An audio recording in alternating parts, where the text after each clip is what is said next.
ça il m'en va.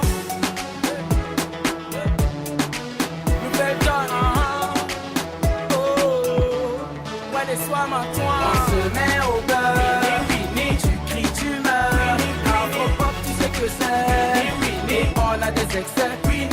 Hey. Oh, oh, oh, oh, oh, oh, oh, oh.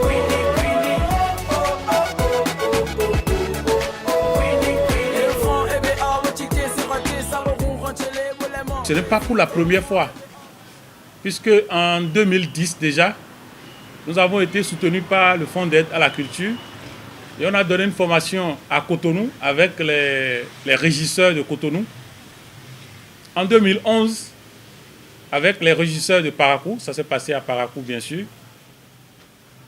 Cette année 2012, nous sommes à Porto-Novo. Peut-être qu'en 2013, on serait à Bomé, ou à Nati, ou carrément à Lokossa, ou à Kobe, pourquoi pas. À Togon, chez moi, pourquoi pas. Et c'est l'occasion de remercier le gouvernement qui, malgré tout, nous accorde une subvention. Ce n'est pas aisé d'avoir une subvention aujourd'hui au Bénin. Et puisque nous savons que ce que nous faisons au niveau de l'association, le Bénin en a besoin. Parce que les régisseurs aujourd'hui sont l'intercession au niveau de tout ce qui est art vivant, que ce soit le cinéma, même au niveau des arts plastiques. Tout le monde, toutes ces corporations-là ont besoin de régisseurs. Et voilà qu'au Bénin, jusqu'à une période récente, on s'improvise régisseur.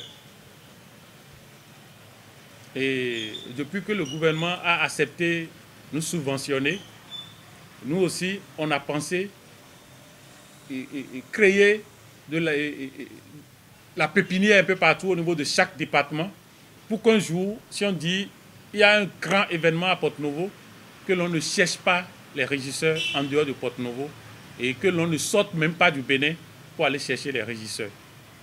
C'est vrai que ça serait une lutte à part, puisque la fête de l'indépendance passée, on s'est battu pour avoir le marché de la régie, mais la politique a préféré amener les régisseurs de l'extérieur. Ça veut dire quoi? Ça veut dire que sur le plan national, ou du moins les politiciens ne connaissent pas encore nos compétences.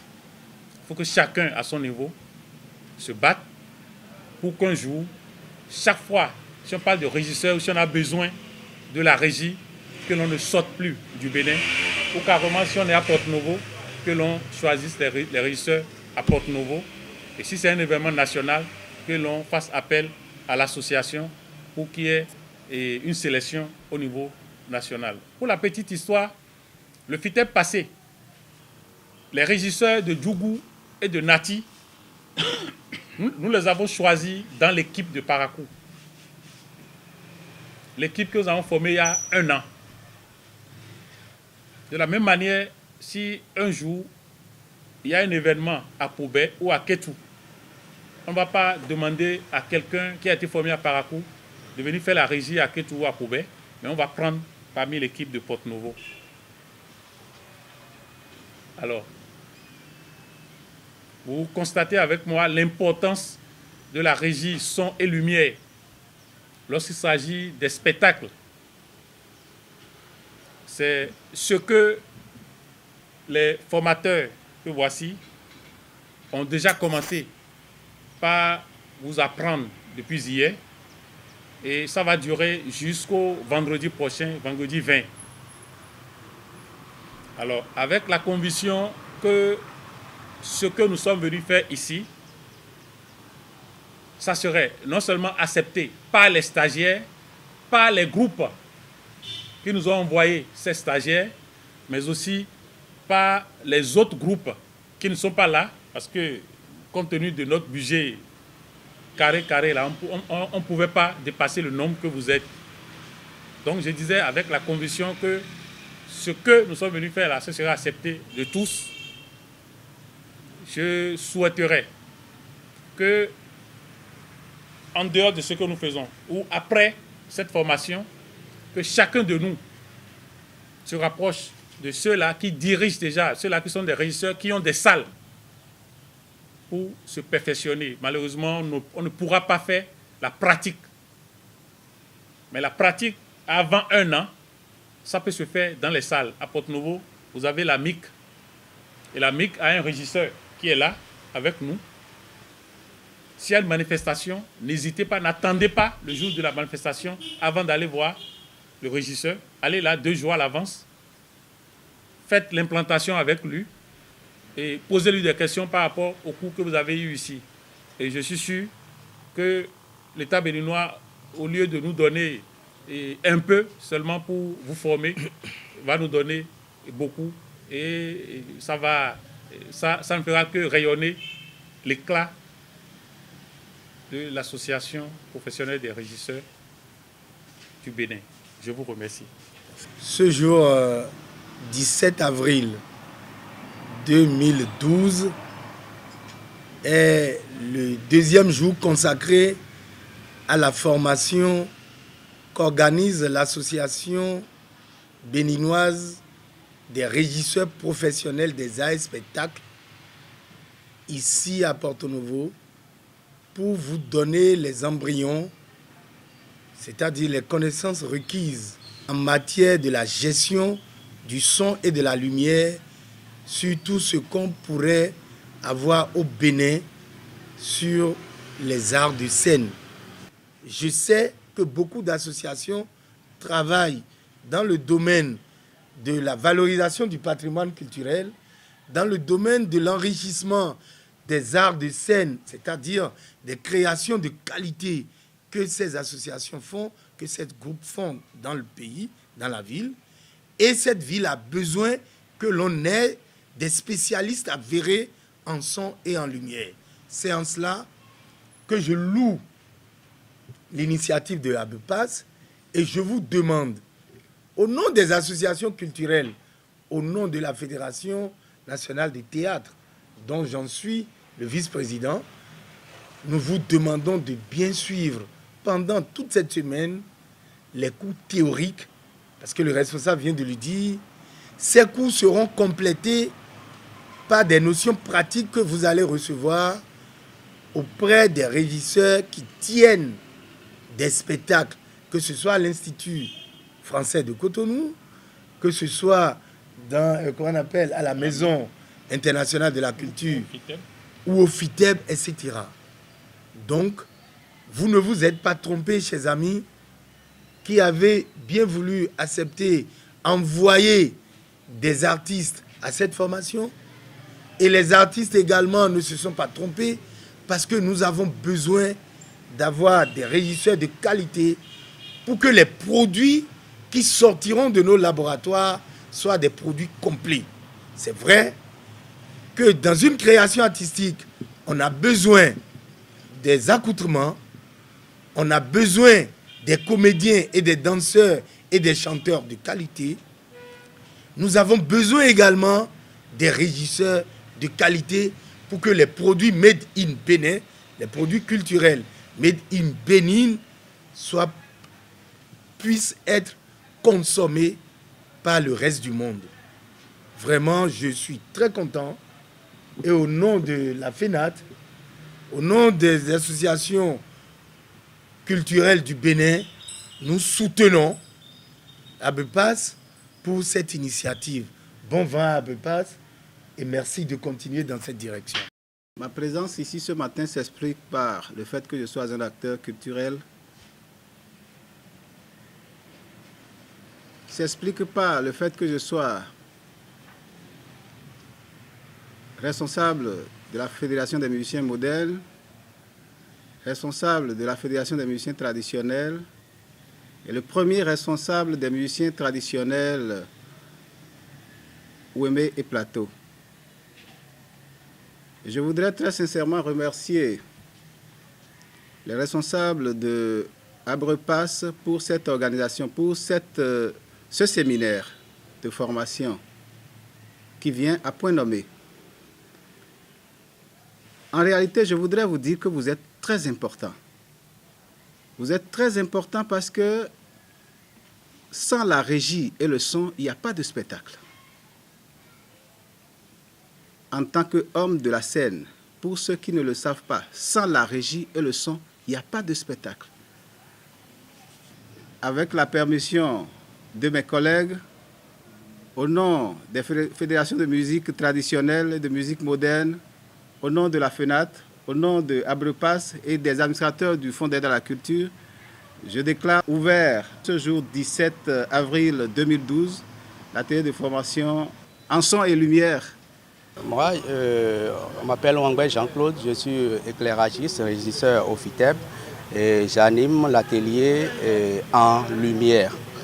Parce qu'il y a deux formateurs, il y a un pour le son et un pour la lumière.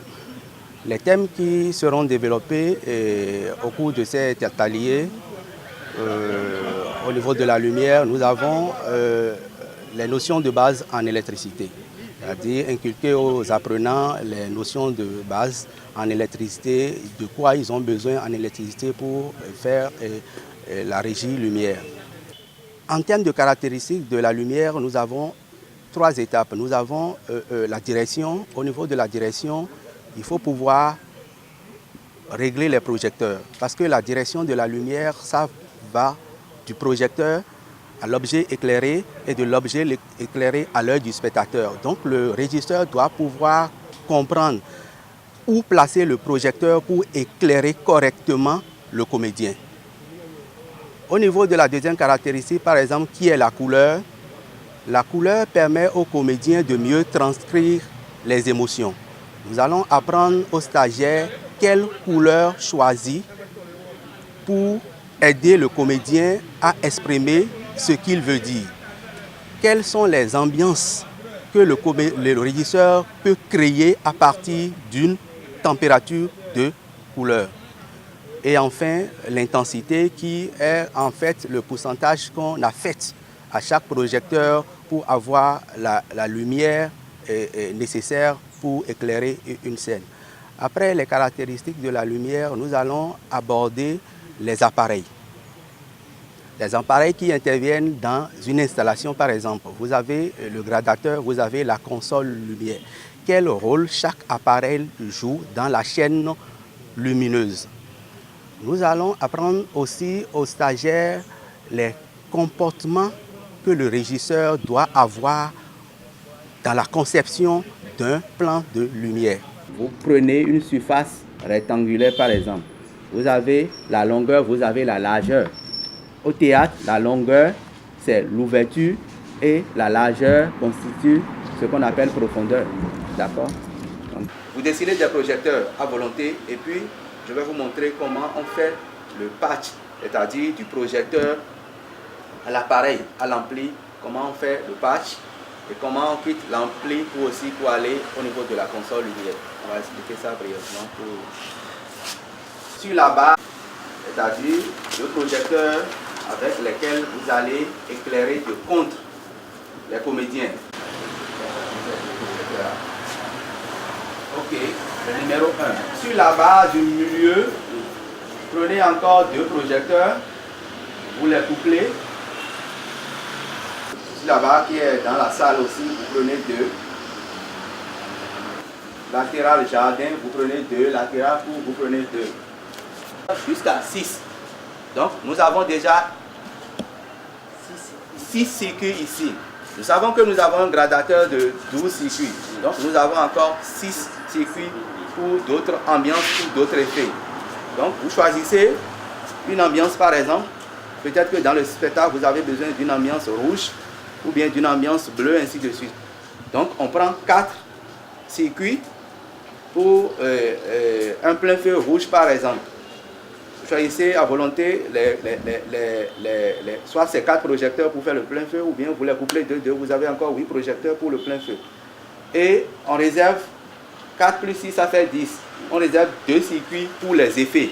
Donc vous dessinez encore 2 projecteurs pour les effets. Chacun sait ce qu'il fait avec les 2 projecteurs qu'il a choisis pour les effets. Donc Vous êtes libre de choisir ce que vous voulez. C'est vous seul qui savez ce que vous faites avec le projecteur que vous avez choisi. Du coup, on aura 12 circuits avec peut-être 24 projecteurs ou bien avec peut-être 22 projecteurs. D'accord? C'est ici que vous allez brancher les sorties des haut-parleurs. On vous met en même temps les références. Hein? On vous met en même temps les références. Donc, si vous avez un haut-parleur de 400 watts que vous appliquez à ceci, vous êtes dans un milieu ohmique de 4 ohms. Mais si vous lui appliquez, il peut aussi utiliser un haut-parleur de 600 watts. Voilà. Après avoir connecté les consoles entre eux, c'est-à-dire console au retour et console façade entre eux, nous allons passer au branchement. Et les branchements, voilà comme ça que ça se passe. Nous allons prendre les panneaux de la multipaire que nous branchons de tranches correspondantes, ainsi de suite, selon ce que la fiche technique nous demande. Et quand nous finissons de faire ça, nous allons attaquer aux sorties de la table. Puisque nous sommes partis déjà au niveau des entrées, nous allons attaquer les sorties de la table. Et nous allons partir du master qui va diffuser pour la façade, de quel rôle le technicien de façade est destiné. Donc, si nous prenons les sorties de la table, nous rentrons dans l'équaliseur général principal, c'est-à-dire l'équaliseur qui va servir à traiter le son de façade. Et quand nous rentrons dans cet équaliseur, nous ressortons de l'équaliseur pour aller aux amplificateurs des haut-parleurs de façade. Ça, c'est le schéma que tout technicien doit garder en tête. Préparer et positionner les micros et boîtiers de direct, entre parenthèses DI, ce qu'on a vu hier. Câblage des micros et boîtiers de direct. Donc voilà le rôle du régisseur plateau, le technicien de la scène. 1. Il doit maîtriser tout ce qu'il a mis et qu'automatiquement, quand il y a un problème qu'on lui demande, il vous dit c'est dans telle tranche. Il donne directement l'indication aux deux régisseurs retour et façade pour qu'on sache, ah, tel musicien, je sens quelque chose sur sa ligne. Il est branché en 5. Ok, d'accord. Lui, il fait les vérifications sommaires. C'est-à-dire, est-ce qu'entre-temps, le câble est débranché ici, il vérifie automatiquement. Il fait comme ça, il touche, ah, le câble est bien branché. Donc, qu'est-ce qui peut être à la base? On commence à vérifier, jusqu'à aller à la source. Donc, c'est sa boîte de direct qui est en train de donner de ces parasites. Donc, le technicien plateau va directement aller couper la masse pour voir si ça répond, ou remet encore la masse si ça ne répond pas. Donc il se dit sûrement c'est son câble. Il prépare peut-être un autre câble et à la prochaine, peut-être au prochain morceau, automatiquement il change vite le câble. Ou il prépare un autre numéro de secours, il dit au technicien, je vais changer la ligne, puisque j'ai telle ligne de réserve, je vais changer la ligne de tel musicien. Ah, je le mets en 6. D'accord. Si je l'ai branché en 1, je commence par avoir les paramètres d'équalisation que j'ai fait, que je transpose en ce numéro qu'il m'a donné. Au fur et à mesure, quand il me dit ça y est, joue et j'envoie. Et c'est lui qui fait le patch là-bas, je suis tranquille ici. Et cette panne est réglée automatiquement. Donc son rôle est perpétuel et il est automatiquement sollicité à toutes les minutes quand il y a un problème. Oui, le technicien plateau. Et c'est lui qui fait la liaison entre le régisseur façade et le régisseur retour et sur la scène. Nous avions dit que la lumière est l'ensemble des radiations électromagnétiques visibles à l'œil nu.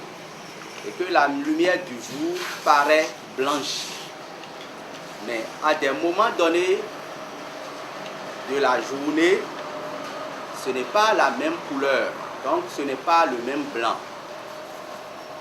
Vous devez constater avec moi que nous sommes, il est déjà 11h30 et quelques, et que nous avons la lumière du jour, certes, mais ce n'est pas le blanc du matin.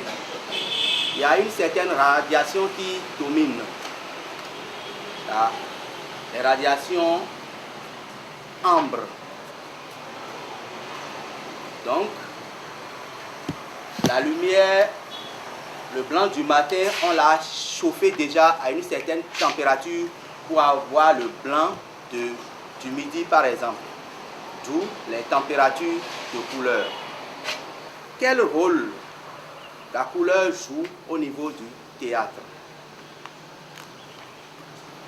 La couleur permet de jouer sur la sensibilité des spectateurs, la sensibilité des comédiens aussi. La couleur crée l'ambiance chaude, l'ambiance froide, ainsi de suite. La gaieté, la tristesse, ça c'est les rôles de la couleur ça. Pour colorer une lumière blanche par exemple, nous utilisons un élément qu'on appelle le filtre ou communément gélatine. Nous avons des séries de gélatine ici, je vais vous montrer tout à l'heure. Mais sachez que la couleur joue surtout sur le tacite, c'est-à-dire le toucher. Parce qu'il y a une correspondance entre la vue et le toucher. Quand vous voyez quelque chose, vous avez peut-être la chair de poule. C'est parce qu'il y a une correspondance entre la vue et le toucher. Donc la lumière, la couleur joue souvent sur le tacite. C'est pourquoi il est souhaitable d'utiliser des couleurs pour permettre aux comédiens de mieux exprimer ses émotions. Quand le comédien est en train de déclamer par exemple un texte de tristesse, il y a une façon de l'éclairer. La tristesse souvent c'est le bleu de nuit par exemple, le bleu nuit. Parce que on dit souvent après la pluie vient le beau temps. Ça c'est le beau temps. Et le beau temps, vous avez vu, c'est une lumière chaude. Et chaque fois quand vous avez la lumière froide, sachez que c'est la tristesse par exemple, l'angoisse, pourquoi pas. Mais quand vous avez une lumière vive, c'est une lumière de fête, c'est une lumière de gaieté. Donc sachez faire la différence entre les lumières, les ambiances. Quand vous passez d'une ambiance chaude à une ambiance froide, sachez ce que vous voulez exprimer. Alors, au niveau des couleurs, nous avons plusieurs sortes de couleurs. Parce que la lumière est l'ensemble des radiations électromagnétiques. Nous avons une infinité de radiations, donc plusieurs couleurs. Mais nous essayons de du blanc, d'autres couleurs. Le résultat qu'on aura est qu'on aura une autre couleur que le blanc. Vous voyez, ça c'est, quand vous ajoutez, c'est la synthèse additive quand même. Quand vous retranchez, c'est la synthèse soustractive. Vous ne pouvez pas sortir de cette salle et dire tout de suite que c'est bon, que vous êtes déjà de vrais techniciens. Vous serez de vrais techniciens si vous continuez dans votre curiosité. Il faut être curieux. Quand il y a spectacle quelque part, n'attendez pas l'heure du spectacle pour vous présenter. Vous êtes des techniciens. C'est vous qui devez préparer le spectacle, même si vous n'êtes pas invité. Si vous avez un bout de temps, allez travailler avec le technicien de la salle. Vous allez gagner toujours quelque chose. Toujours quelque chose. C'est vrai, ce métier, c'est un métier très ingrat, mais il faut le faire. Je dis que c'est un métier ingrat. Vous allez passer peut-être 2 jours à caler la lumière, à faire l'implantation, tout. Les comédiens viennent jouer. Et ça finit, on applaudit les comédiens. Le metteur en scène vient, il présente tout le monde, mais il ne vous présente pas. Et il finit, il s'en va, mais vous ne pouvez pas descendre. Il faut désosser. Il faut désosser, ranger. C'est peut-être à 1h du matin vous allez rentrer, alors que le spectacle a pris fin depuis 22h. Et ce n'est pas à cause de ça que s'il y a spectacle ailleurs le lendemain,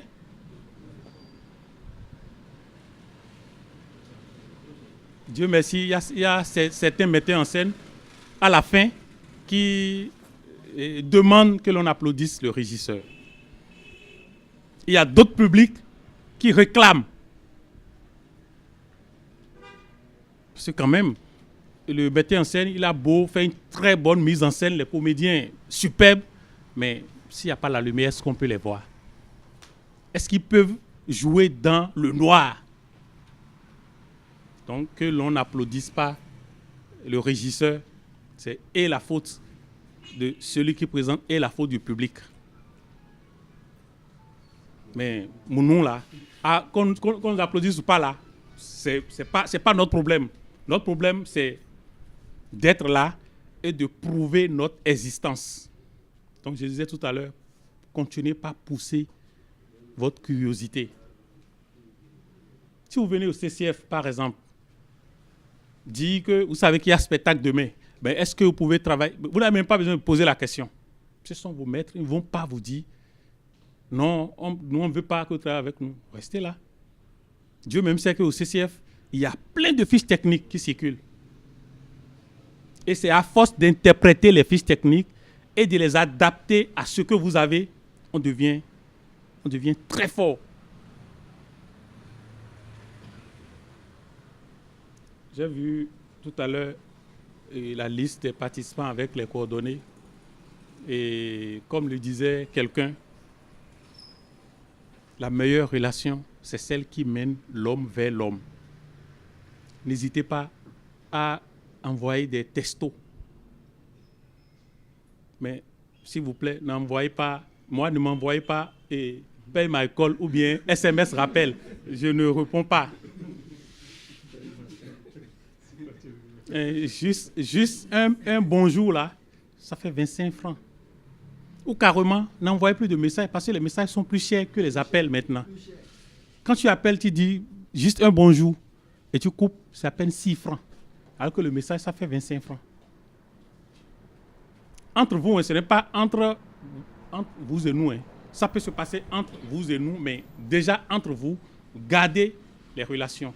Dites-vous que vous sortez de cette salle-là soudés. Vous êtes une équipe désormais.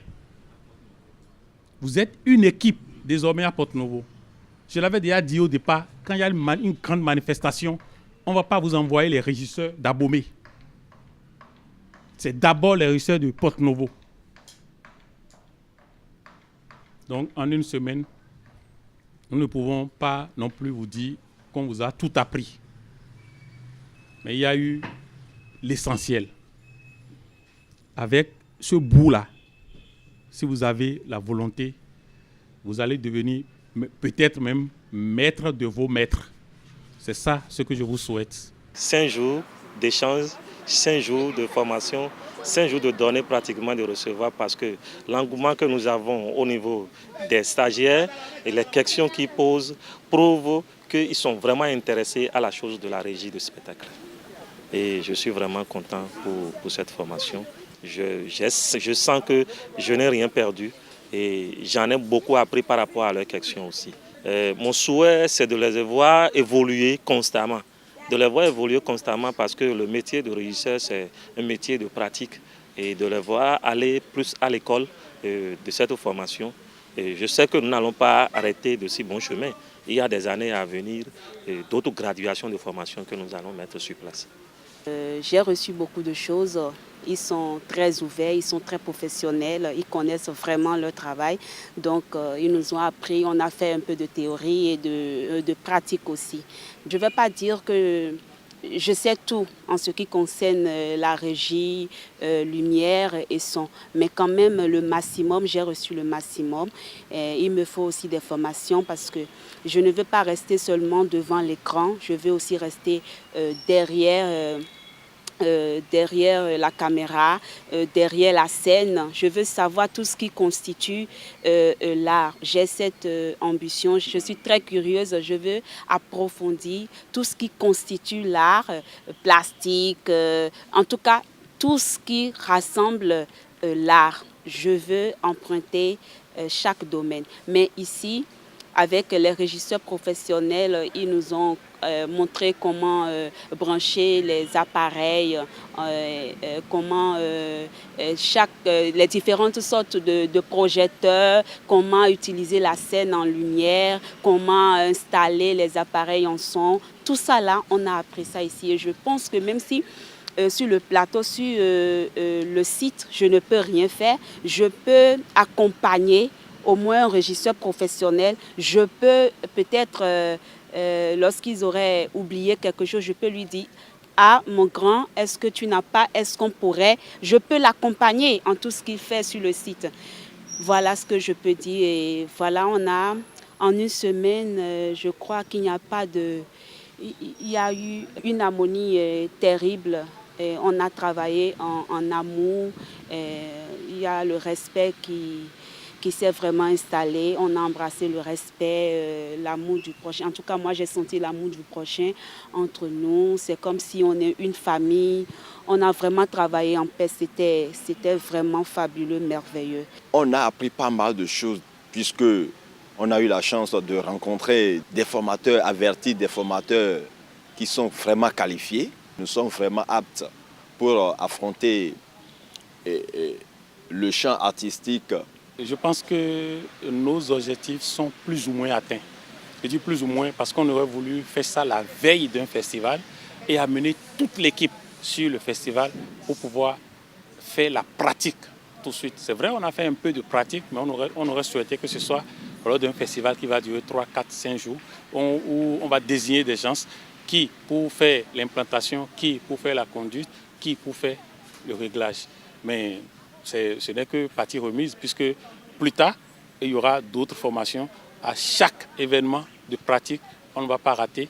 On viendra et prendre dans la pépinière de Porto-Novo, parce que autant qu'ils sont là, ils constituent une pépinière en régie son et lumière désormais. Nous avons déjà créé cette pépinière à Cotonou en 2010. En 2011, on était à Paracou. Et nous voici en 2012 à Porto-Novo. Peut-être qu'en 2013, on serait à Bomé ou à Nati. On va créer des pépinières un peu partout dans le département. Désormais, aucune troupe, que ce soit de théâtre, de danse, de musique traditionnelle ou de musique moderne, ne doit évoluer sans régisseur. Il suffit juste de nous contacter. On pourrait voir selon la localité du groupe et lui affecter un régisseur. Et ça serait notre manière de participer à la réussite des spectacles vivants au Bénin. Et la prochaine édition, c'est que nous ayons des moyens pour poursuivre, par exemple, ce que nous venons d'achever et avoir des moyens pour non seulement aller au niveau des départements, sortir des départements, aller vers les arrondissements. Ce serait formidable parce qu'ailleurs, il y a autant de régisseurs que de groupes de ballet, de groupes de danse, de groupes de musique, que ce soit traditionnelle que moderne. Vous voyez? Alors qu'au Bénin, on traîne encore les pas, on prend du temps à aller vers la régie, on attend le dernier moment avant d'aller vers la régie, alors qu'un spectacle sans régie son et lumière, c'est un spectacle plat. L'État béninois fait l'essentiel pour nous. Et c'est grâce à l'État béninois que nous avons formé la pépinière de Cotonou. C'est toujours l'État béninois qui nous a financé pour former la pépinière de Paracou. Et là où nous sommes là, c'est encore l'État béninois. Vraiment, si j'ai quelque chose à dire à l'État, je dirais merci et lui demander de continuer. Même que ce soit au niveau de la régie, même si c'est d'autres associations, s'il y en a qui veulent, former des gens pour que désormais au Bénin, qu'on parle des spectacles finis, que l'État continue par les financer. C'est formidable.